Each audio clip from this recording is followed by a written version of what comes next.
आप देख रहे हैं voice of MP news channel. मैं हूं आपके साथ महक। धन दौलत और रुपए पैसों के पीछे जहां अपने भी पराये हो जाते हैं, वहीं इंसानियत के नाते पड़ोसी ही मसीहा बन अपना फर्ज अदा करते हैं। ऐसा ही एक मामला शनिवार को नीमच में देखने को मिला। देखिए पूरी रिपोर्ट। चूड़ीगली निवासी एक वृद्ध जो विगत 1 माह से जिला चिकित्सालय में भर्ती थे, जिनकी आज उपचार के दौरान मृत्यु हो गई। जब वृद्ध की मृत्यु की सूचना परिजनों को दी गई तो उन्होंने ये कहते हुए अंतिम संस्कार क्रिया करने से इनकार कर दिया कि यदि वृद्ध के पास रुपए पैसे होंगे तो समाज हम पर आरोप लगाएगा कि हमने उनका रुपया पैसा रख लिया है, इसलिए हम अंतिम संस्कार करने आ गए। ऐसी स्थिति में वे पड़ोसी आगे आए, जिन्होंने विगत लंबे समय से उक्त वृद्ध का ध्यान रखते हुए जिला अस्पताल में उपचार के लिए भर्ती कराया और विगत 1 माह से खाने पीने सहित उपचार की पूरी व्यवस्था और उनका ध्यान रखा। जिला अस्पताल में पड़ोसी महिला सुबमानी बाई ने बताया कि मृतक कन्हैयालाल पिता फूलचंद साल्विया उम्र 60 वर्ष निवासी चूड़ीगली काफी लंबे समय से हमारे साथ रहते थे। उन्होंने मुझे भाभी और मेरी बहू को बेटी बनाया था, तभी से हम उनका ध्यान रखते थे और सुबह शाम खाने की व्यवस्था भी हमारे द्वारा की जाती थी। विगत 1 माह से बीमार थे, जिनका उपचार जिला चिकित्सालय में चल रहा था। जिला अस्पताल में भी हमारा परिवार ही उनका पूरा ध्यान रखता था, लेकिन आज सुबह जब उनकी मृत्यु हो गई तो परिजनों को इस बात की सूचना दी गई, लेकिन परिजनों ने अंतिम संस्कार करने से मना कर दिया है।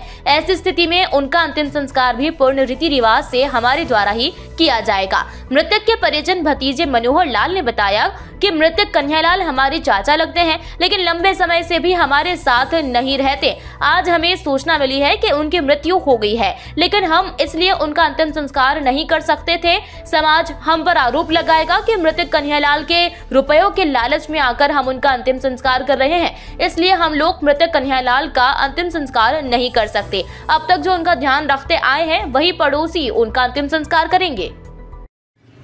हम इनको खाना दाना सब हम देते थे और हमारे घर जैसा ही था व्यवहार। मेरे 2 लड़के हैं, 2 पोते हैं, उनको खूब अच्छी तरह से रखते थे। आज उनको सब 1 महीने से यहाँ भर्ती थे, उनको हम दोनों टाइम संभालते थे।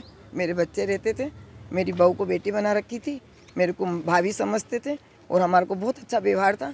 मेरा पति शांत हुआ, मेरे पति के कहने 45 साल से दुकान पे रहते थे और 14 साल मेरे पति को शांत हुए हो गए, जब से हम लोगों के कहीं ही रहते हैं। नहीं, हमारे पास किराया नहीं था, हमारा प्रेम था और वो किराए से दूसरे के मकान में रहते थे, 2 फीट की ज़मीन के अंदर। वहीं हम खाना देते थे। पूरे मोहल्ले वालों से पूछिए। उनकी मृत्यु हुई, मैं सुबह आई थी 6 बजे, उनको जल पिलाया मैंने और उनको वो जूस पिलाया, तो आँखों में आंसू आने लगे उनके।